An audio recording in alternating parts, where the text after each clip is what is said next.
Hello everyone and welcome back to the Skyrim audio adventure. Oh, good to be back. Chapter 8 of Book 2 is here, and Chapter 9 is waiting in the wings, and Chapter 10 is still being written because Chapter 10 is a humdinger. Hui. That said, we are back, and as Stranger says, let there be joy, and let there be shoutouts to my patrons over on Patreon. Shout out to returning patron Matt Marlin, and shout out to newcomers Lubricant Hornet and William Santander.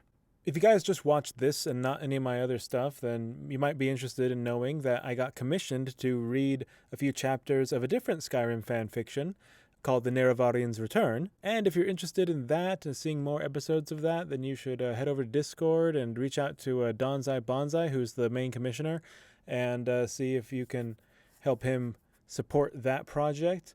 Or, you know what, I could put out a Kickstarter. I've been looking into Kickstarter, actually. You know, I never really thought about Kickstarter, but it does kind of seem like it would be applicable in this kind of situation where someone is commissioning a work but doesn't want to bear all the financial brunt themselves to open it up to a kind of crowdsourcing thing. So yeah, that might be coming soon. Something that will definitely be happening is I will be putting out little clips of these episodes on TikTok to try to promote the work and get more people interested, draw in more of an audience. And so what I need from you is I need you to jump in the comments and tell me what some of your favorite moments from the audio adventure have been so far. And so without further ado, let's get into Chapter 8 of Book 2 of the Skyrim audio adventure, Felglow Keep.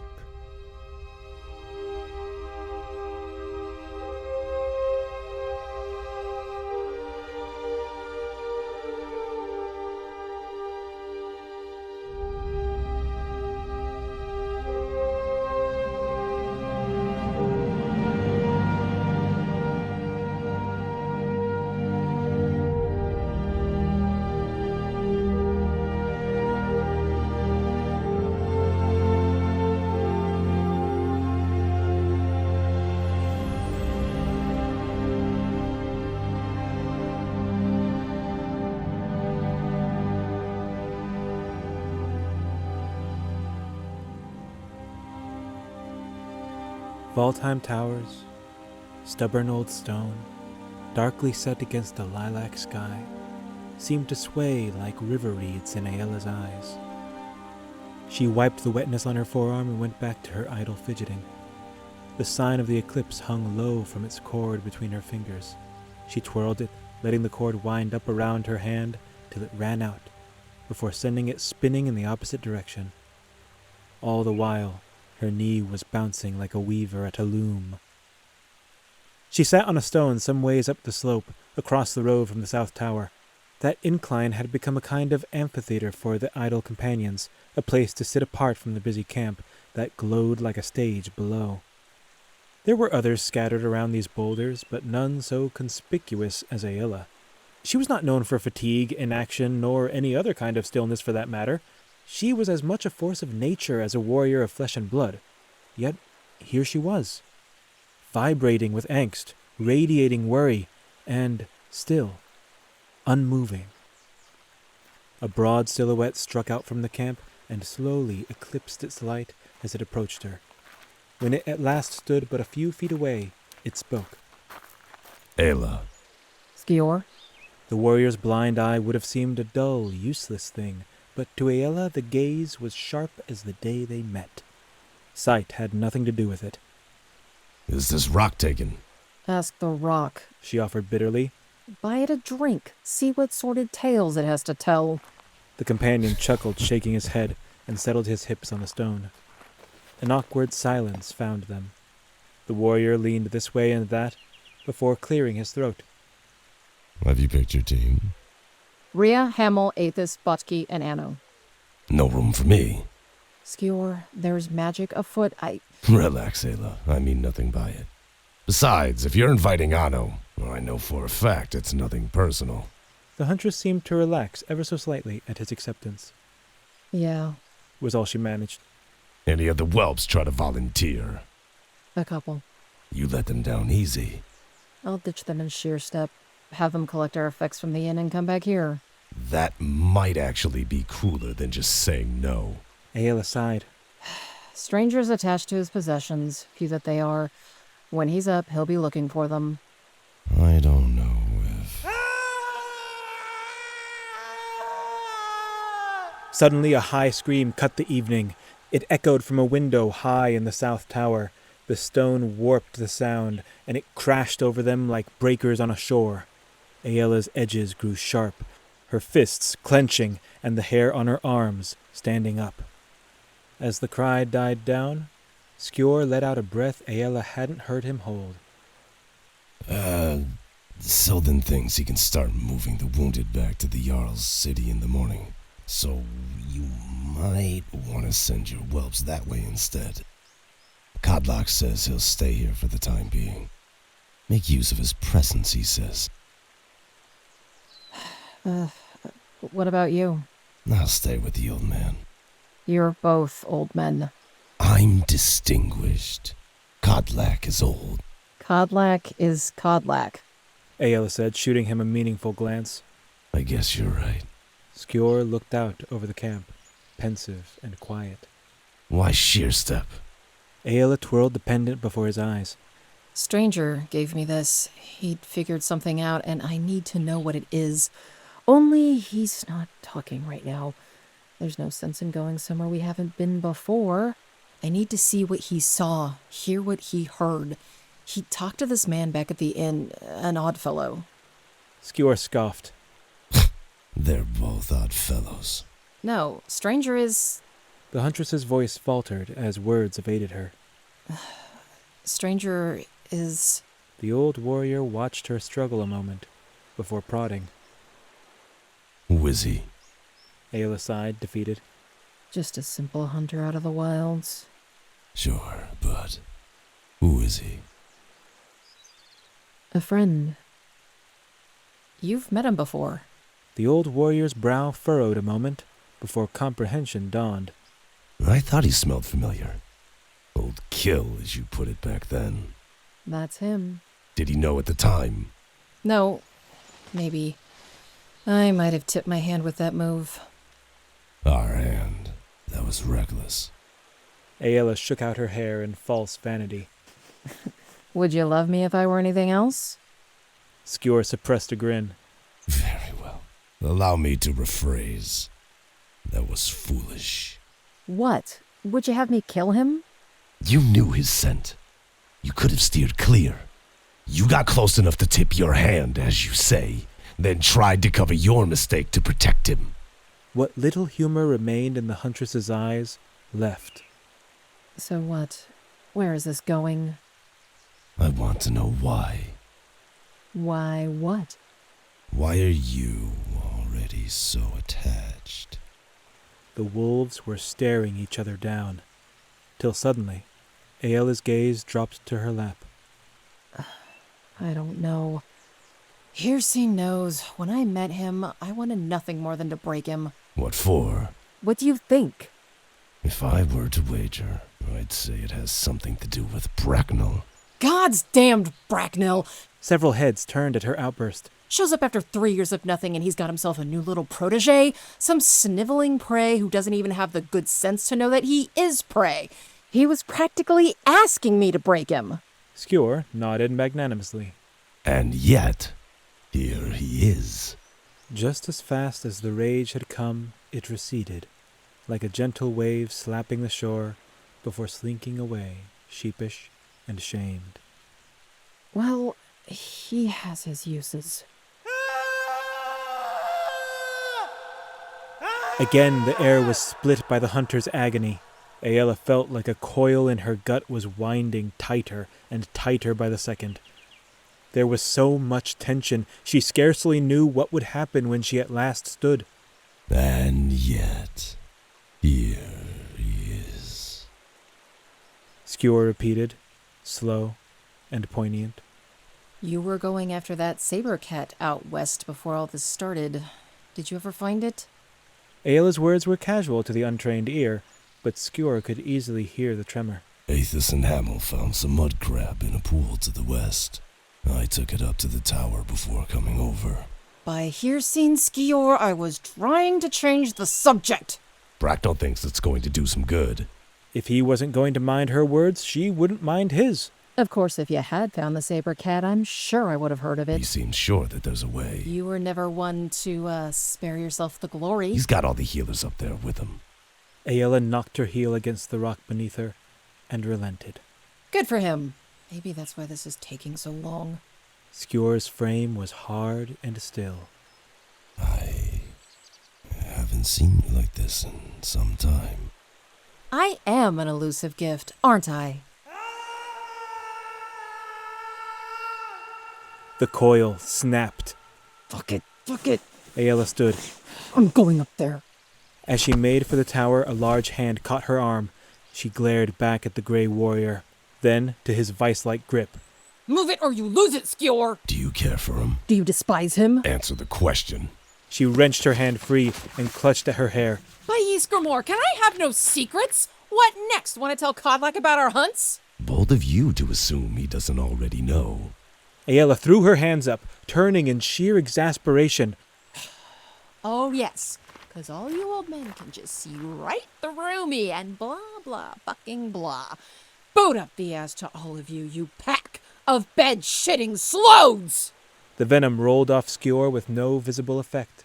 Do you care for him? I'm going! No, Aela. You were just up there. Yes, I was. The huntress paused at the gravity in the man's voice. I was, and please, spare yourself the sight. A great weight fell atop her soul, and she shrunk into herself. The fuck? The fuck? What the fuck? I don't despise him. I worry. I worry for you. For all my shield brothers and sisters. And rightly so by the looks of it. Look where we are. The sons of Ysgramor playing watchman. Playing soldier. I know soldiers and there are few in this guild. All this while the hold is ravaged by terrors of the night and you go and call upon a simple hunter out of the wilds. I needed a lead, some kind of direction. He gave me that. Skjor reached for her, his hand resting on her shoulder. I know. I trust you. I trust you more than anyone. Now trust me. You should keep your distance. The mighty wolf of Whiterun bit down hard on her knuckle, rocking like a skooma addict in withdrawal. Skjor, She began shakily. if I have a stone and I break it in half and just keep breaking it, when does it become sand? That is, I mean, when does it just stop being? The warrior's gaze flew far away as he took in her words. He sat back on his rock and scratched the brow above his dead eye. Well, that's not really the question, is it?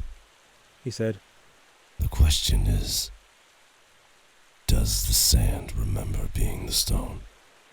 Are these boulders we sit upon mighty mountains in their own hearts? Aela pulled her fist from her mouth, saliva trailing from it, and inspected the indentations closely. What glories may be enshrined? What warm memories and blights of fancy may yet flicker in the hearts of stone? Aela glared daggers at the tower. Damn it all! What is Brack doing? His best. The rest is beyond me. Skjor remained still as the huntress paced. Fuck, I can't fucking be here. I'm heading for Sheer Step. Good hunting. Aethys! Hamel! Rhea! Bhakti! She called down the slope. Get ready to move. Anno, let's go.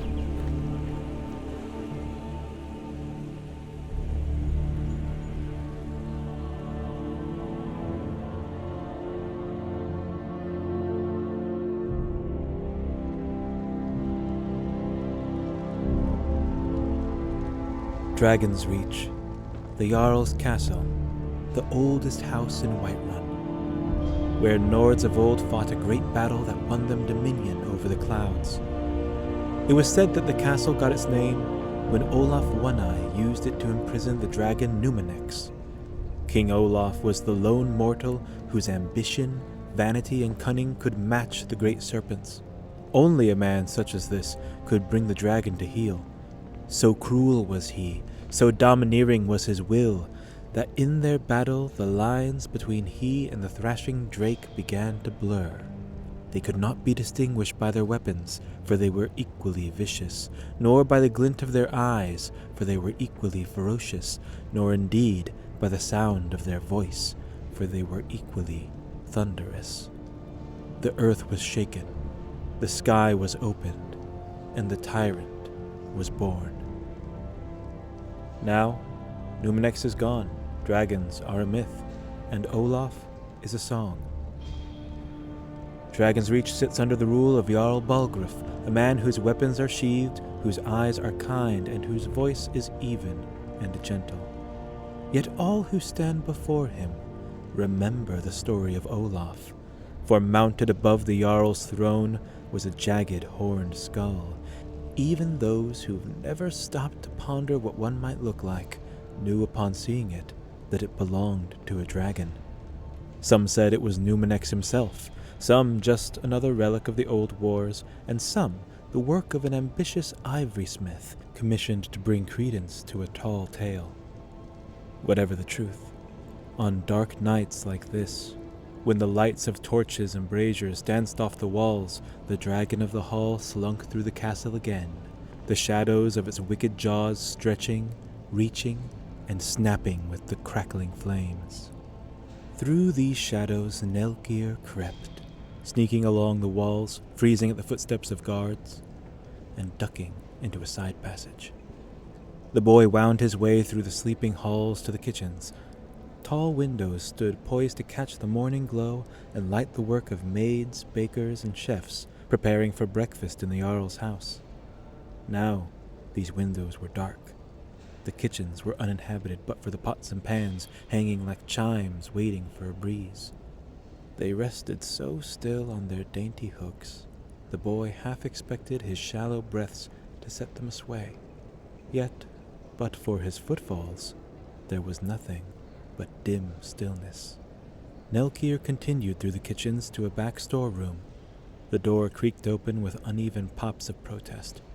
He walked past flowers, herbs, and oils, past seldom used tools, dull blades, and old dishes. He pressed on, and beyond. Deep in that gallery of shadows, the arrangement of tools and ingredients turned from a well-organized storage space to a monument of the forgotten.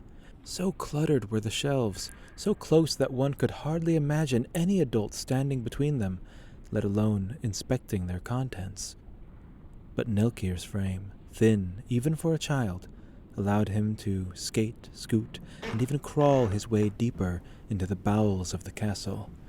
Just when it seemed the labyrinth of furniture would become impassable even for him, a door emerged from the gloom, cobwebbed and black with dust, wood peeling away from itself in disgust. It was to this door the boy brought his face. In the dark, a distant chittering and chattering met his ears, and he spoke. Hey! Hey! Met by silence, he continued. I know you can hear me. This needs to stop, please. I cannot sleep. Whatever do you mean? Came a dark whisper. It slithered into the boy's mind as goose flesh slithered up his arms. He gritted his teeth.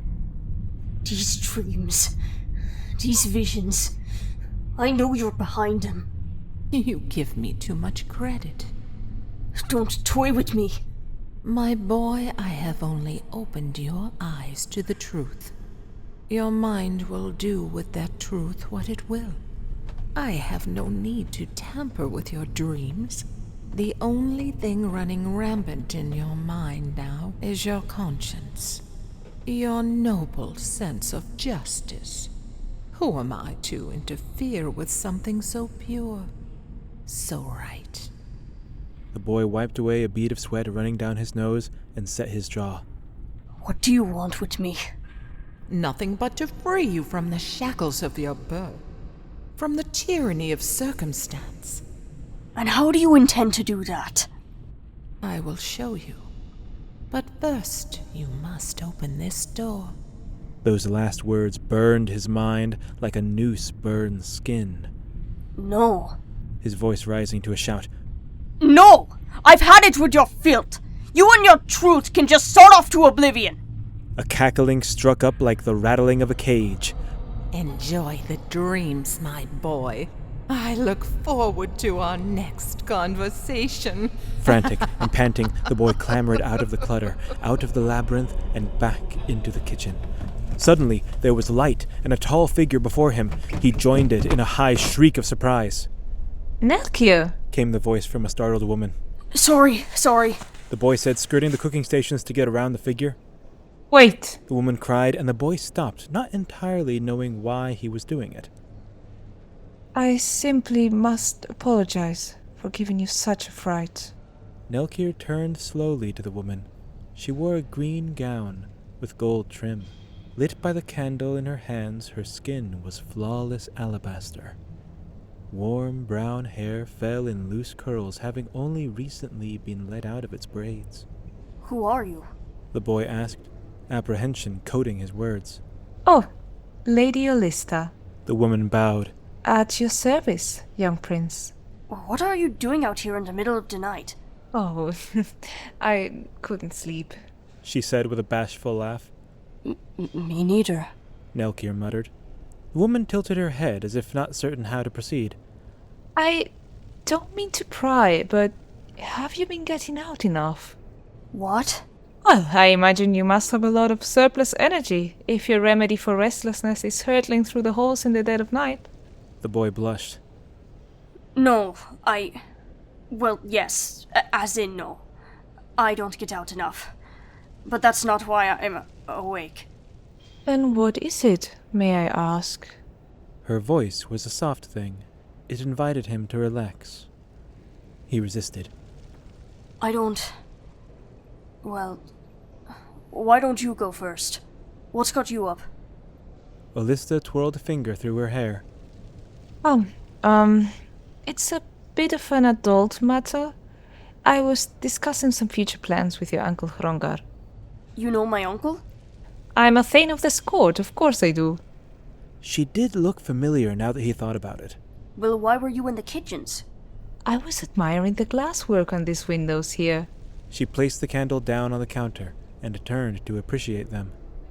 I know, they're not much to look at now, but the craftsmanship behind such things has always fascinated me. Looking at them, marveling, it brings me a bit of peace. I see. The boy followed her gaze. They are quite nice. I never just look at them anymore. He was relaxing now. There was no helping it. The truth is, I've been having dreams. Bad ones. But they feel so real, and I just can't get them off of my mind.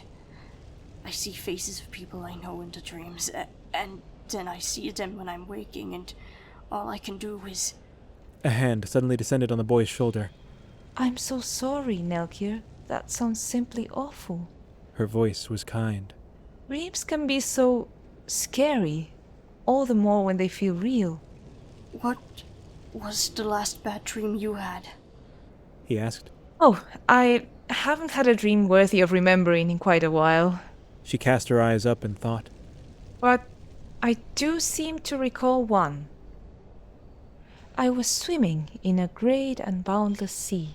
The waters were buffeting me every which way. I don't remember why I was there. I only remember the sensation of spinning, of tossing and twisting all around this infinite space. Then I shot up, and the sea was gone. I felt like I might burst. It hurt so bad. I landed on a beach and thought that was the end of it. I think part of me realized that I was dreaming and felt this was naturally where that dream would stop. But then my mouth opened and this torrent of water started pouring out. I don't remember why it scared me so much. Maybe because I was trying to wake up and couldn't. There was just so much water, and I knew that if this kept going, I'd be lost in that Black Sea again. Then my mother shook me awake. Apparently, I had drooled all over my pillow. She was quite beside herself. Nelkir felt a wave of sympathy. His own visions had had that same quality. That feeling that he wanted to snap out of it, but couldn't. She was mad? Yes, well, damp cloth needs drying, and we weren't in a position to do much drying, by air or sun or flame, and sleeping on a wet pillow is a good way to catch a cold. The boy took in the woman before him, the green and gold dress, the shining skin, the kind eyes, and imagined her into a life where an excess of drool on a pillow was cause for concern. I'm sorry. He managed. That sounds terrible. Thank you. I appreciate that. Olista bent down, coming to eye level with the young prince. You know, dreams are sometimes hard to explain, especially when everyone else's problems seem so much more solid. But if you ever want to, you can tell me about them.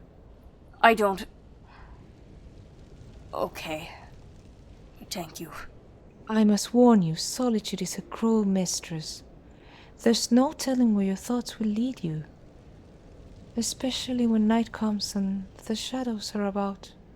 Her gaze was warm as the candle's flame, but her words felt ominous, ringed with experience. I understand. I'll keep an eye out. If you're ever around, we can talk. The lady's grin lit up the tall room. That sounds lovely, dear prince. Now, how about you have another crack at sleep? I will. Thanks again, Lady... Olista. Olista. The boy nodded, turning to leave. He paused, wondering at the sudden kinship. He glanced over his shoulder at her. An emerald star, the picture of Kinnereth in the wavering candlelight. Good night. Good night. She answered easily, and watched as the Jarl's youngest left the room. She waited till his mouse-like footsteps were gone, till the candle on the counter burned down to its base. Then, in the dying light, she turned to the still open storeroom. With slow and even steps she approached it, eyes cutting the darkness like a blade. She rose a hand and softly traced the frame of the opening. Then, just as the dying candle gave up the ghost, she spoke into the abyss. Interesting.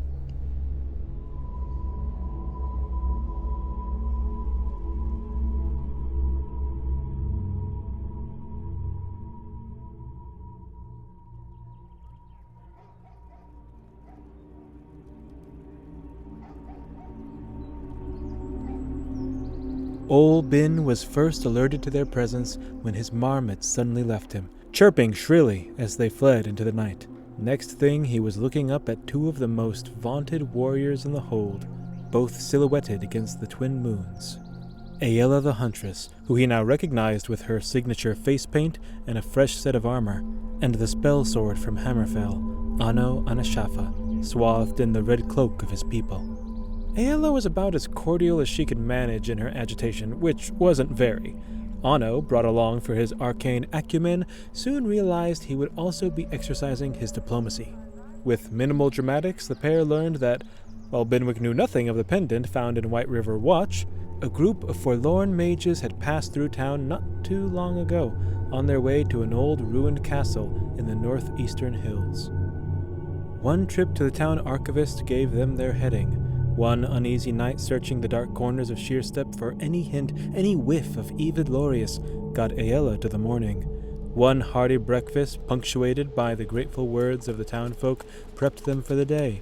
One half-day ride brought them deeper into the roots of the Sharp Mountain. Felglow Keep. Hamel pondered aloud. Not the most inviting name, is it? Well, I can't imagine a crew like Castle would have gone over much better, Aethys countered. What about Sinister Scintillating Safe House? Rhea offered. Yeah? Gold. Aela ducked under a low birch limb as the path rounded a ridge. Before her lay a deep gorge, a furrow in the mountain, a ravine carved by a strong tributary that now flowed far below them, still cutting through stone like a bandsaw, still reaching for the white river. As the 6 horses and riders entered the valley, the light of spring, verdant and green, grew gray. Winter's jaws hung on tight. The grass's gold was untouched by emerald, second seed though it be. Sheerpoint's summit could be seen high above, a pearly spike, once snow turned ice by a season of melting under sun and freezing under moons. It shone like a beacon over a sea of shadow. And far into the depths of that gloom, at its base, Aela could just barely make out a spot where the white granite turned blocky and regular. The one thing in this valley carved by mortal hands. I'm not sure I follow your logic, said Anno, pulling his horse up next to Pebble. Instead of hunting vampires, we're tracking down mages now? The huntress's gaze remained fixed on that distant point. It's not my logic that we're following. Unless I've missed my guess. Stranger thinks that these are the same mages that took out White River Watch. It's not much to go on, but it's a thread that we haven't pulled, so I'm pulling it. The Redgaurd scoffed. All this faith in a mere... Aela's finger shot under his nose. Anno, if you call him by any name other than his own, I'm going to be very upset. He swiped the hand away. Oh, of course not. It is not my place to question you, Lady Huntress. Oh, wait. It is. What evidence do we have other than Stranger's hunch? Not even that. Your inference of Stranger's hunch. Aela, unaffected by his temper, nodded behind them. Anno, no yelling in front of the kids. Hey! Cried Rhea from the back. I say it with love. She called back, then, returning to Anno. It's odd though, isn't it? Wandering mages, don't they need, magic stuff? The Redgaurd ran an exasperated hand down his face. You mean laboratories, enchanting tables, arcane focuses, phylacteries, practice grounds, and miles of books? That kind of stuff? Exactly. They can't carry all that. They got weak little arms. Anno blinked slowly. You're joking. A bit. But I wouldn't put it on Pebble either. The man shrugged. The colleges send out expeditions all the time. Aela raised an eyebrow. Expeditions that attack bandit holes? Maybe they ran into White River Watch by accident? That means they were doing what we were doing. Going around sticking their heads in holes. Why? And look. She produced the pendant and held it before her shield brother's gold-ringed eyes. Does this look like it belongs to any school you know? No, it doesn't. So? Anno ran a hand through his braids. Okay. All right, it's a bit strange. I still don't see the through line, but fine. Let's pull on this string. One little concern while we're at it. Shoot. Mages. Aela paused, the meaning behind the word taking a moment to hit her. I've fought mages before, and you are a mage. Increasingly, Anno bore the look of a man carefully choosing his battles. There are levels to this, but yes. However, what about the kids? Well, let's ask. Kids? Aela, Aethys grumbled. You know I'm actually older than you. I'm game. Rhea chirped. I'll follow your lead. Echoed Hamel. I'm where I'm supposed to be, offered Bucky. There you go. Aela turned back. Tip-top. Of course, we must remember we're not actually looking for a fight. We're looking for answers. Anno sighed.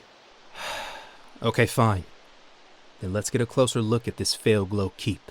Don't you mean Mean Gleam Fortress? Came the call from behind them. Hamel! The circle members barked in unison. What? Everyone else got to do one. Botke didn't. Aela shot back. Botke doesn't talk. The Nord protested. Uh-huh. Exactly the hero we need. A silent assassin. A deadly whisper. Learn something, won't you? Hamel turned to his tall shield brother.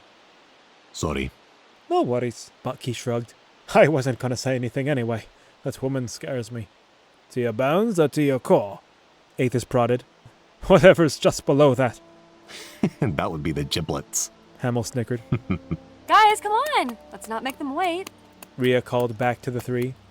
What, Rhea? So she doesn't scare you? Aethys asked. She did. For a bit. What changed? I watched her take a practice arrow to the head and wrestle a hobo. It's hard to take anyone too seriously after that. The group gave a series of bemused nods and spurred their horses into the gorge.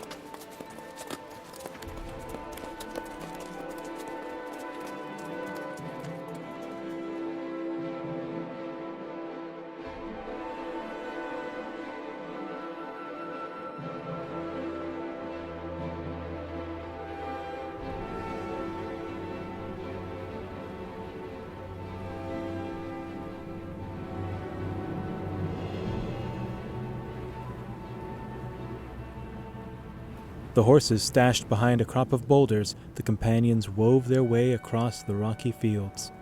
The old fort was splayed out over the land like the whole thing had been lifted by some giant child and then dropped to scatter on the stone. Walls and parapets lay askew. The towers that did not lay half buried were nonetheless leaning precariously. A large gap sat invitingly undefended. Beyond it lay the only thing in the keep that yet stood straight and true, the central tower, a tiered spire, 3 stories high and built into the mountain at its back. Nothing and no one could be seen walking the tops, landings, and battlements, but Aella could smell them on the wind. Despite the weather-worn stone, the cracked mortar, and the few banners all tattered and chewed by the biting wind, this place was not nearly as dead as it seemed. Ducking low, they crept along with the cover of crevices until there was at last no way to proceed without exposure. "All right," Aethys said, adjusting his blades. "Who wants to knock on the door?" Have to find it first, grumbled Hamel. Go right ahead if you want to be vapor. Anno shook his head. We should spread out. Clear the perimeter before heading inside. Answers before blood, Anno. Aela warned. The Redguard rolled his eyes and sat back on his haunches. Answers before blood, blood before sense, and sense before silence. I expect you'll want us to render aid as well. Give them our rations and tuck them into bed. If that's what it takes. You want to talk to them, right? Right. Who comes here if they're interested in talking? The huntress only raised an eyebrow. Anno's gold eyes held her steel blues. Fine. Just give me a moment. He brought his hands before his face and started snapping his fingers and twirling them into various patterns. The group all looked on curiously. Aella pulled out an arrow and knocked it, already understanding. What are you doing? Asked Rhea. I don't normally get much call to use wards. I'm a bit out of practice. No.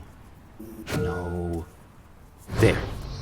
At that moment, something burst from the man's hands. It was bright, though it wasn't a light. Rather, a shimmering distortion of the air. Anti-magic field. Limited, but if any fireballs get flung my way, it's better than a shield. Watch out for ricochets, though. Wait, you're actually going to knock on the door? I can't let any of you do it. You'd be sitting ducks.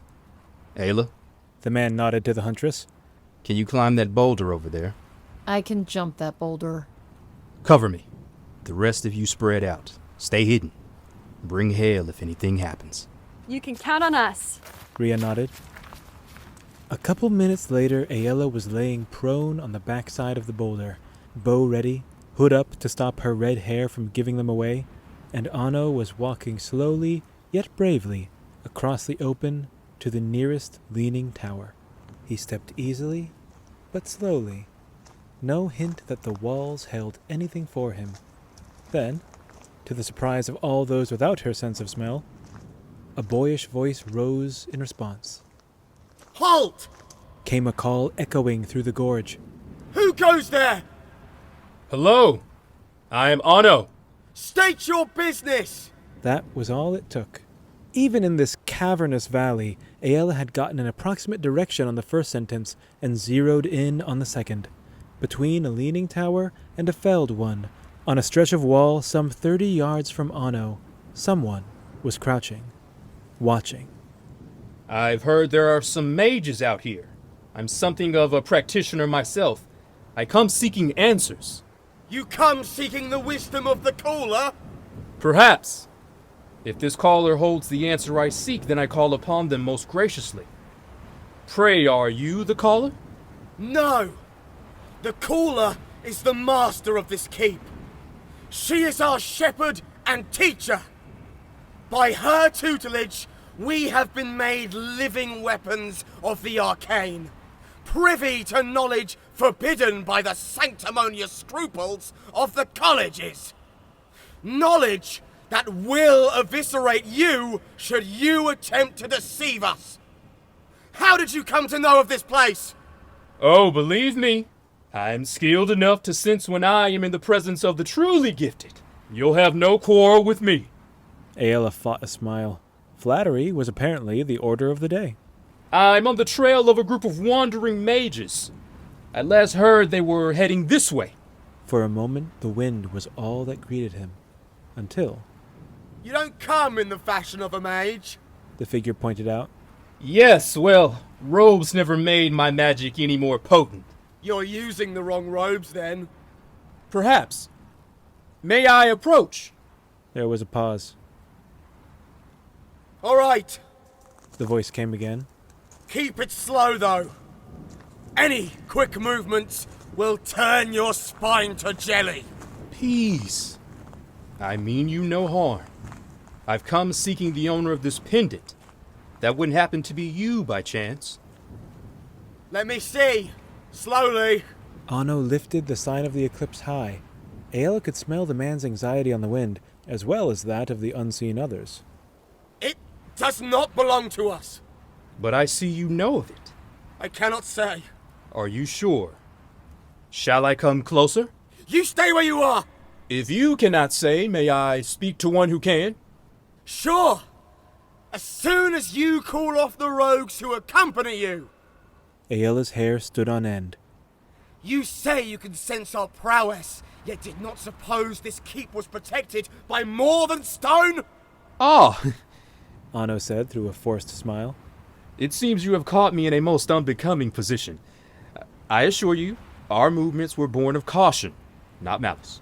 And I assure you that if you do not send them back into the hills, we shall not honor the difference. Aela watched as Anno wordlessly motioned for them to move away.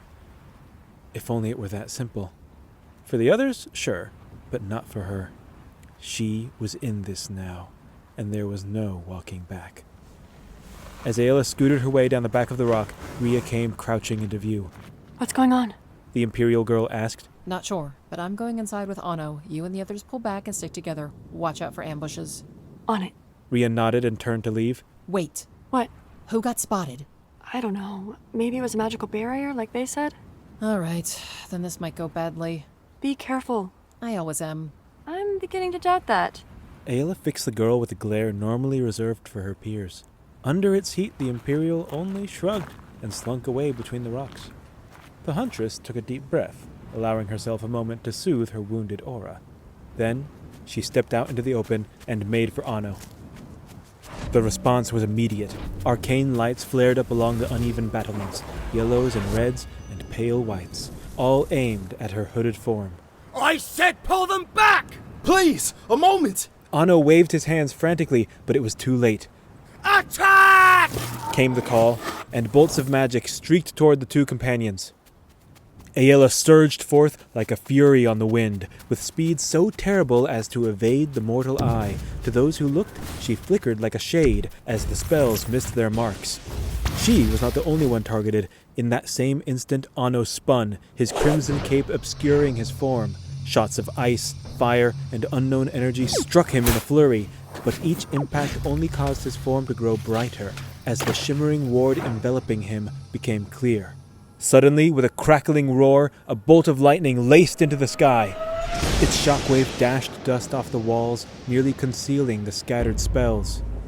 Anno stood in the echoing silence, feet wide, cape whipping in the wake of his spell, hand high above his head, his thumb and two fingers pointing to the heavens. A moment, I say!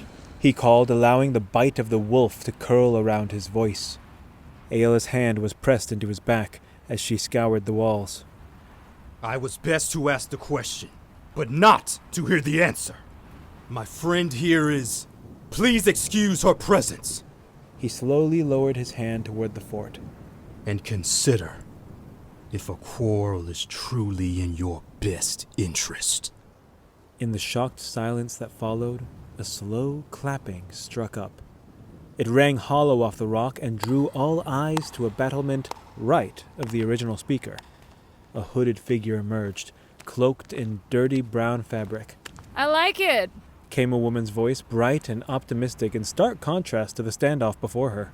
As she walked, several other silhouettes emerged, their looks not trained on the companions, but at each other, confused. Quite impressive. I'd say they've earned some answers. How about you? What are you doing, Irrissa? Get back and cover! Come on, what have we really got to lose besides a headache? Just tell them the truth. What happened to your voice? Yeah, Rev. Actually, I think she's right. Came a third. Oh, don't you start! The caller put us all on watch. Just 'cause you're the loudest doesn't mean you're in charge. Stuff it, Pendle! The mage named Pendle did not, in fact, stuff it.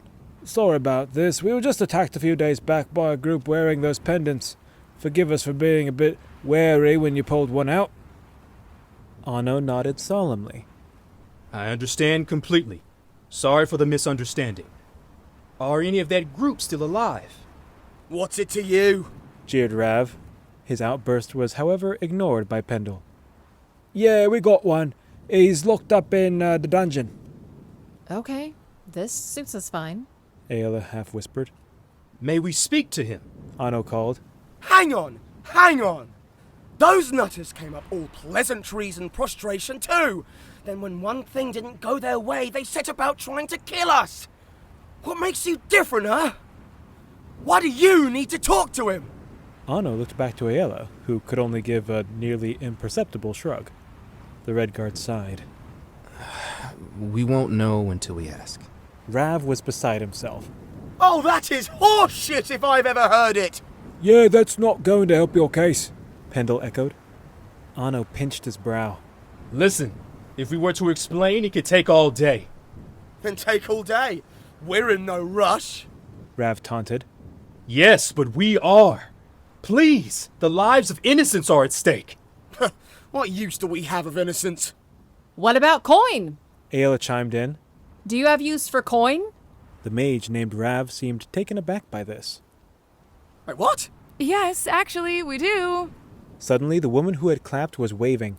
Hang on! Rav protested. What is this? We're not selling tickets to a museum! Rav, we're not exactly turning a profit out here. We can't eat our flames, can we? The sentiment was greeted by murmurs of agreement from all around. There you go. What is happening with your voice right now? Under the weather. She said, then to Anno. You can talk to him for... The figure seemed to glance around a moment, considering. 30 gold. Gold? Anno's voice cracked. Gold. The mage repeated. The companion stood stock still for a moment, till Aela prodded at his back.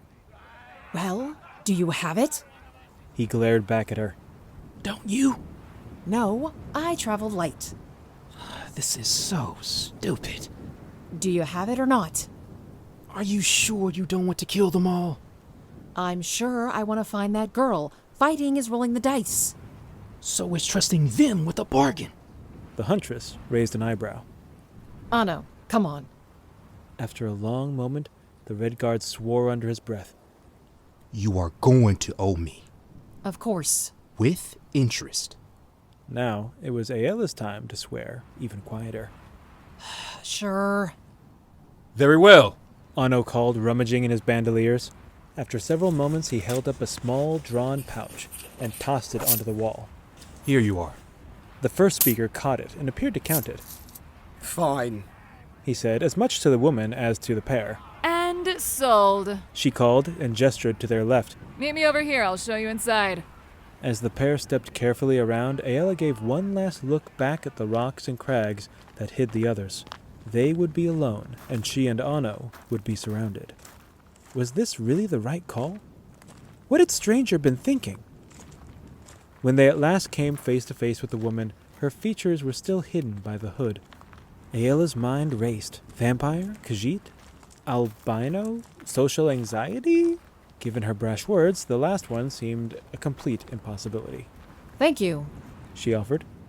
If I may, why did you help us? After that display, how could I not? She could see a smile peeking out from under the fabric.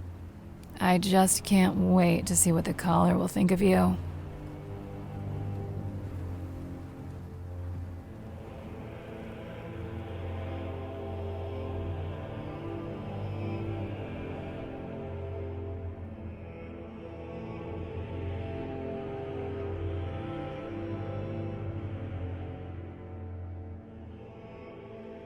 Thank you for listening to this episode of the Skyrim audio adventure. I edited this thing and got it out while working 2 straight 60-hour work weeks. Am I great or what? I'm just going to give myself a pat on the back for that one because I deserve it, frankly, and I almost never say that. I don't know if I've ever said it in my life, but I deserve it today.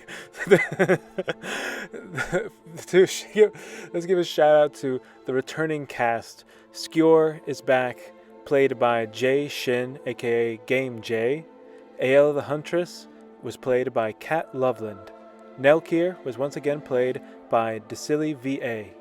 Nancy O'Fallon played the mysterious voice behind the door. Lady Olista was played by Carolina Jerez-Longres. Anno Anashafa was played impeccably by Cortez Johnson. Naomi Melville returns as Rhea and apparently got some work in a vertical drama recently. So big thumbs up and applause and great job. And Hamel was once again played by the ever multi-talented Brennan Blotner. Newcomers to the project, the ornery mage Rav was played by Hugo Hudson, and the flippant Irrissa was played by Heidi Danae. I honestly don't have much to say. I mean, I do have plenty to say, but it's not about this. Stuff is crazy out there right now. Stuff is crazy. Keep your head on a swivel. Stay safe. Stay healthy. I'll see you in the next one. You know what? Actually, I've got a little bit of a post-credit scene for you right now. This is something that I did over on Discord. It's Bracknell doing a bit of a monologue from Jim Carrey's The Grinch. So have fun with this. And once again, thanks for listening. The crux of this essentially was that people were talking about Bracknell's voice, and someone thought that it sounded a bit like Jim Carrey's Grinch, and so this was born. Now for those who's inviting me down there on such short notice. And if I wanted to go, my schedule wouldn't allow it. 4 o'clock, wallow in self-pity. 4:30, stare into the abyss. 5 o'clock, solve world hunger, tell no one. 5:30, jazzercise. 6:30, dinner with me. I can't cancel that again. 7 o'clock, wrestle with my self-loathing. I'm booked. Of course, if I booked the loathing to 9, I could still be done in time to lay in bed, stare at the ceiling, and slip slowly into madness.